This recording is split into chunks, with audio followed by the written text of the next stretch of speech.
All right, so let's dive into a story that's like as old as time itself, but still like, totally relevant today. Mm-hmm. We're talking about Jacob, the guy who like wrestled with God. Literally. Yeah, literally wrestled with God. You sent this Yeah. this awesome video over the story of Jacob in the Bible, Mm. deceiver to father of Israel, Bible stories. Right. And it's from that Bible Stories in Black channel on YouTube. Yes, And I got to say, just the visuals are amazing. But today, for sure. we're going to go like deeper. Okay, We're absolutely. going to unpack the deeper meaning behind like all of his actions, his Mm. transformation, and what it says about faith and God's plan. Absolutely. Yeah, that's what's so fascinating about Jacob, right? Yeah. He's not like your typical hero. Right. He's flawed, he makes mistakes, he even deceives his own family, Yeah. but God chooses him, and that's where things get really interesting. So even before Jacob is born, Right. his mom, Rebecca, gets this prophecy Yeah. like from God Yeah. that her twins will be in conflict. Yes. And the younger one's going to like rule over the older one. That's kind of a big deal. Right? Huge. Especially back then when the firstborn son like got everything. Exactly. And that prophecy sets the stage for a life of drama and struggle. Yeah. It challenges the norms of Right. primogeniture, Yeah. which was like, a cornerstone of their society. Right. Think of it as the ultimate inheritance package. Mhm. The firstborn son gets the biggest share of the wealth, all the leadership responsibilities, Right. and most importantly, the spiritual birthright, Mm-hmm. carrying on that covenant with God. Yeah. Yeah. It's like some cultures today where the eldest son takes over, like the family business. Right. But in Jacob's case, God flips the script. Totally. Yeah. And this conflict isn't just some like abstract idea. It gets physical. Oh, yeah. The video even mentions how Jacob is born holding onto Esau's heel. It's like he's already trying to, overtake him. Yeah, it's this like symbolic struggle Yeah. that, really foreshadows their entire relationship. Right. You can almost see it as a visual representation of their destinies. Yeah. Esau, the strong hunter, tied to the physical world, Mm. and Jacob, the more introspective twin, Right. connected to something deeper. Yeah. This sets the stage for a rivalry that has like major consequences for both of them, Yeah. and ultimately for the entire nation of Israel. And then there's the whole birthright thing. Right. Esau comes home starving and basically trades his inheritance for a bowl of soup. Yeah.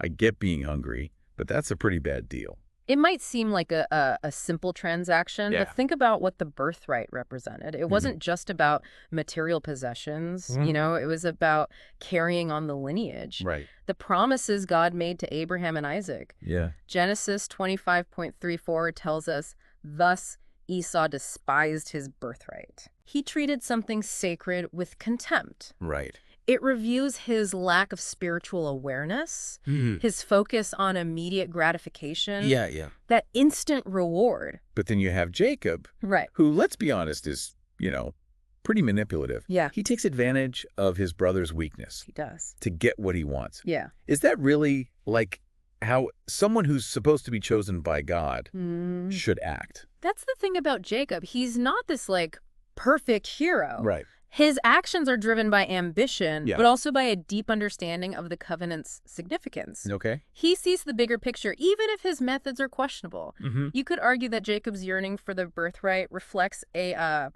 spiritual hunger, Right. even if it's intertwined with his personal ambition. Yeah. It raises a question for us. Okay. How often do our own desires for good things Yeah. get mixed up with less than noble motivations? That's a really good point. It's like that saying, the road to hell is paved with good intentions. Right, exactly. But things get even more complicated Oh, you. with the whole blessing situation, right? Yeah. Jacob tricks his blind father Mm-hmm. into giving him the blessing meant for Esau. Right. That seems, pretty messed up. It's definitely a morally ambiguous situation. Yeah. Rebecca, Jacob's mother, is deeply involved in this scheme. Right. Convinced that Jacob is the rightful heir, Mm. despite the norms of their society. Right.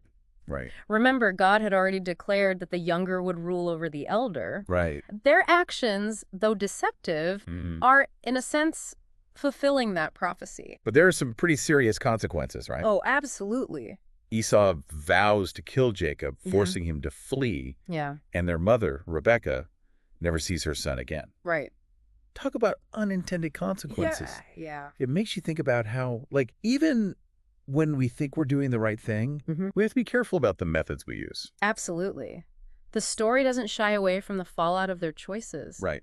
It raises a question for us. To what extent are we allowed to manipulate situations? Yeah. Even if we believe it's in line with God's will. Yeah. It's a complex issue that we still grapple with today. So Jacob is, on the run, He is. heading to his uncle Laban's place. But before he gets there, he has this, like, crazy dream at Bethel. Oh, yeah.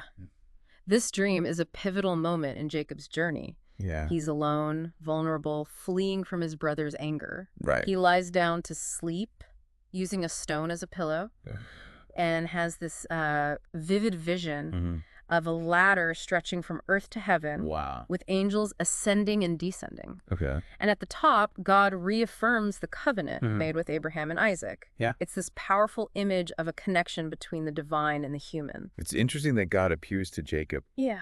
despite his deception. I know, right? It's like God is saying, I see you even in your mess. Right. I haven't given up on you. Exactly. It shows us that God's grace isn't dependent on our perfection. Right. He can work with us even when we're running from our mistakes. Yeah. Jacob wakes up and is blown away. He calls the place Bethel, which means house of God. Okay. And makes a vow. But here's the interesting part. Yeah. His vow is conditional. Okay. He says, if God will be with me, then the Lord will be my God.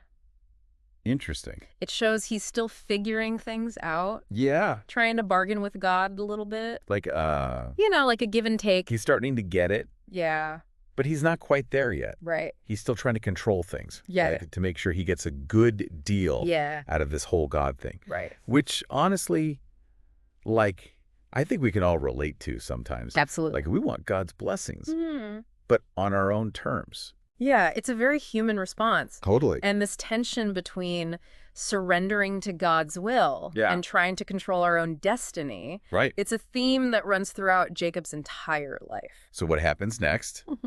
He continues on to Haran. Yeah, he does. To his Uncle Laban's place. Yep. But here's where the irony kicks in. Uh-oh. Jacob, the master deceiver, is about to be deceived himself. Oh, no. Is this where Laban enters the picture? Exactly. This is the guy who tricks Jacob into marrying the wrong sister Yeah. and makes him work, 14 years? 14 years. To finally marry the woman he loves? That's right. It's almost like karma comes knocking at Jacob's door. Totally. The tables are turned. Yeah. And he gets a taste of his own medicine. Wow. But even in this situation where he's being taken advantage of, we see God working behind the scenes. Okay. The video mentions that despite Laban's deceit, Yeah. Jacob still prospers. Right. He leaves Haran with a large family, flocks, and wealth. Okay, but how does that make sense? How can he be blessed when he's being tricked? Right.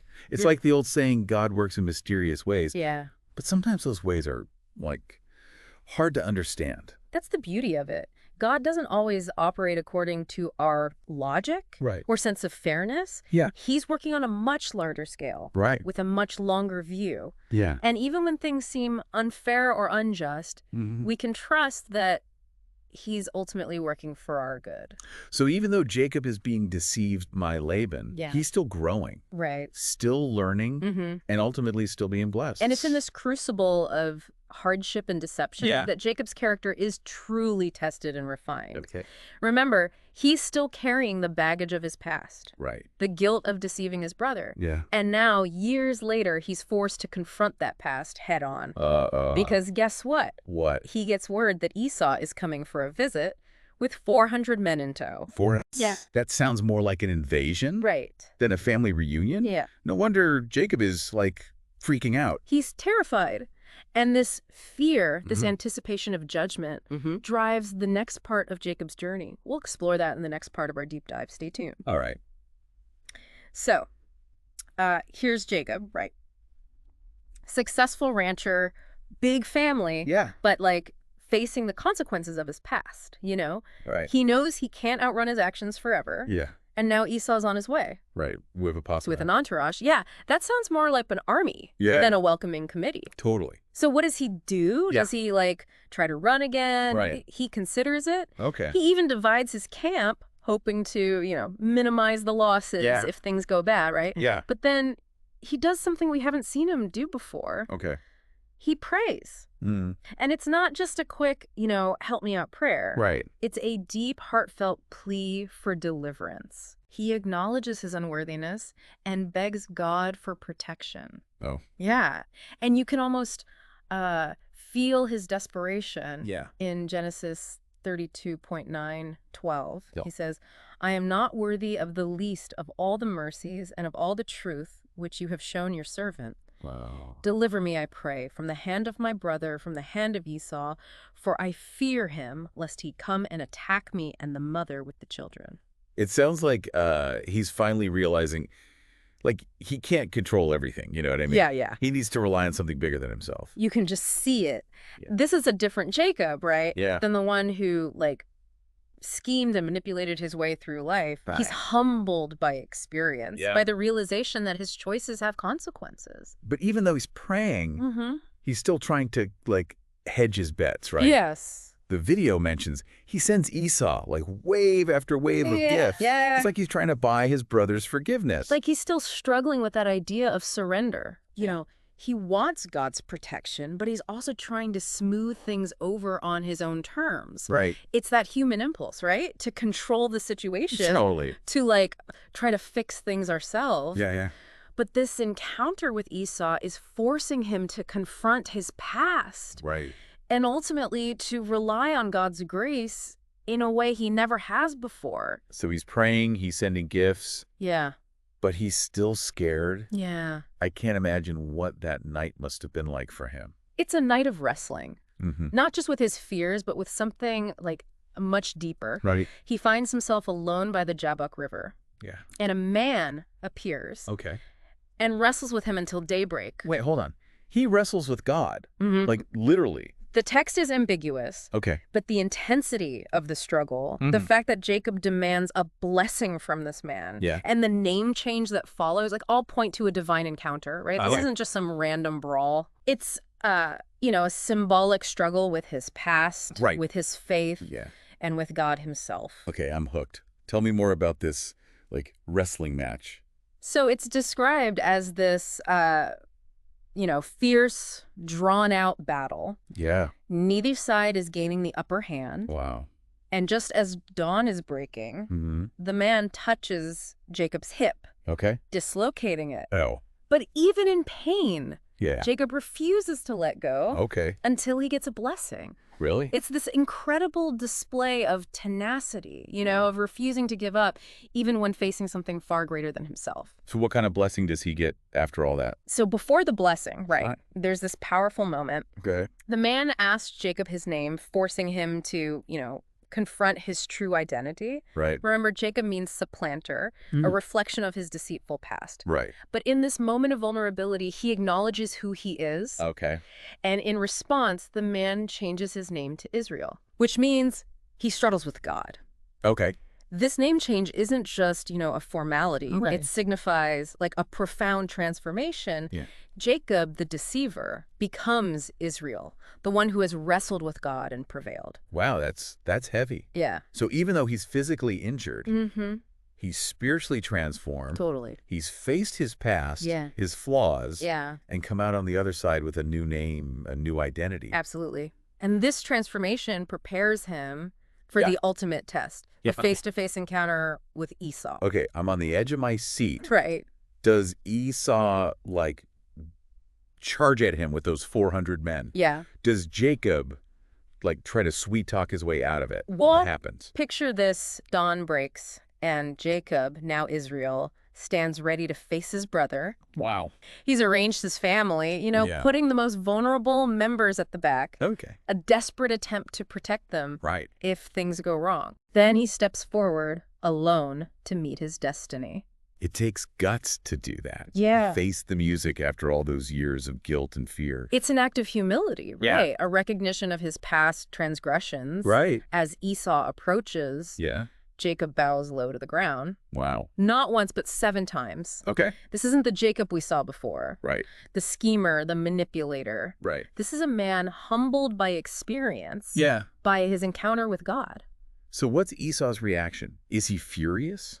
The video describes a scene that's like incredibly moving. Okay. Instead of anger, Esau runs to meet Jacob. Wow. He embraces him, Right. tears streaming down his face. Oh, wow. It's a moment of reconciliation, of forgiveness offered and received. Wow, I definitely wasn't expecting that. Right. It sounds like Esau has let go of the bitterness, Yeah. the desire for revenge. It speaks to, the transformative power of time, right? Yeah. And perhaps of God working in Esau's heart.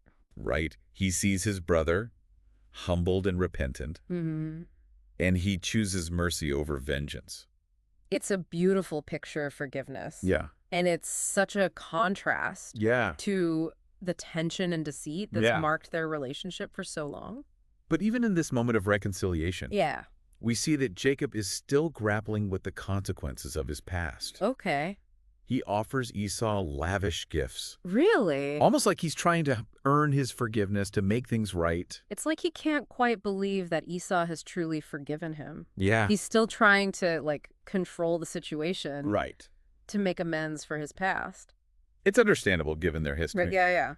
But Esau refuses the gifts. Okay. He's prospered on his own Mm-hmm. and tells Jacob, he has no need for material possessions. Wow. He's moved on. Yeah. Let go of bitterness. So are they going to ride off into the sunset together? Not exactly. Mhm. The video explains that Esau offers to travel with Jacob and his family. But Jacob declines. Real. He suggests they travel separately, Okay. with Jacob and his family moving at a slower pace. That seems odd. Yeah. Why would he do that after such a heartfelt reunion? It reveals that despite the reconciliation, right, Yeah. there's still a level of mistrust, a lingering shadow of their past.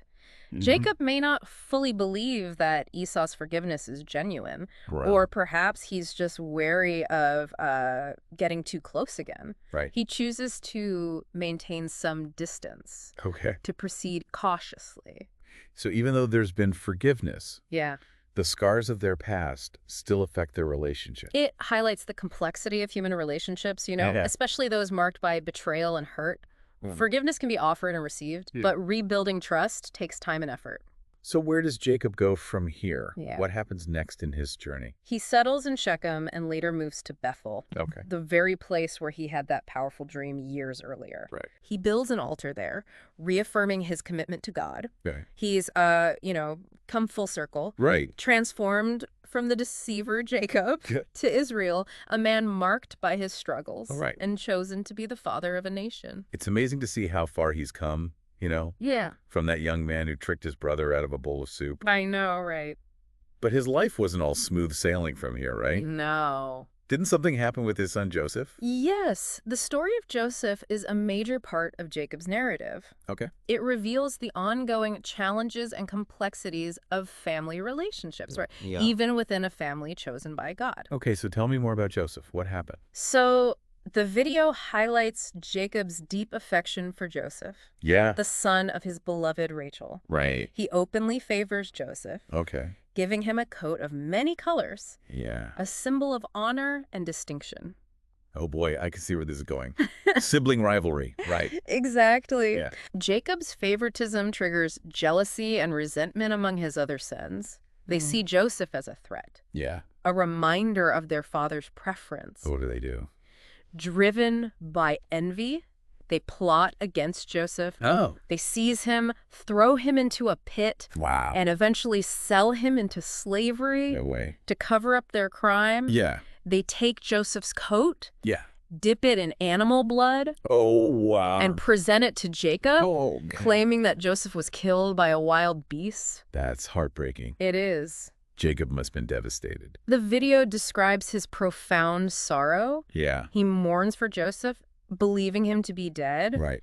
and carries this grief for years. It's a reminder that even those chosen by God Hmm. experience immense pain and suffering. You Yeah. know, life is full of trials, even for those who are walking in faith. And yet, even in this dark chapter, right? Yeah. God's hand is at work, unbeknownst to Jacob.